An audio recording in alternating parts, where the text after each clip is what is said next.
আজকে আমি রান্না করিনি, শাশুড়ি মা রান্না করেছে। আর এ বাড়িও রান্না হয়নি, আমাদের পুরনো বাড়ি আছে, সেই বাড়ি রান্না হয়েছে। তাই সেখান থেকে বয়ে বয়ে এই নিয়ে এসছি এক্ষুনি। এ দেখো ভাত হয়েছে, ভাতটা নিয়ে সেই গামলি করে নিয়ে এসছি। বড় হাঁড়িতে রান্না হয়েছে তো, ওই জন্য গামলি করে নিয়ে এসছি ভাত। আর এদিকে করেছে এই দেখো অনেক দিন পরে লাউ, লাউ আলু দিয়ে ছোট ছোট যে চিংড়ি মাছ হয় না, সেই চিংড়ি মাছ দিয়ে তরকারি করেছি। আর লাউ তো পেট ঠান্ডা হয় জানো, লাউ তো খুব উপকারী, ঠিক আছে, এর অনেক গুণ আছে। তাই লাউ চিংড়ি হয়েছে অনেক দিন পরে। আর এদিকে হয়েছে এ দেখো সব অল্প অল্প করে নিয়ে এসেছি।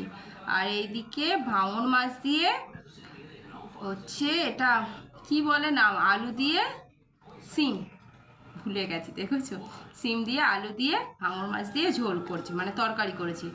আছে আমাদের তিনজনের 3 পিস, এখনও ওই বাড়ি মাছ আছে, তরকারি আছে, ঠিক আছে, সেগুলো রাত্রে আনা হবে, অল্প করেই এনেছি এবেলার খাওয়ার মতো। আর এদিকে আছে এই যে ডাল, দেখো কতটা ডাল ফ্রিজে ছিল সেটা বার করা হয়েছে।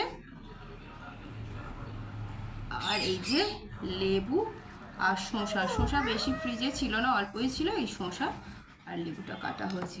আজকে দুপুরবেলার মেনু আমাদের এই, চলো খেয়ে নিই।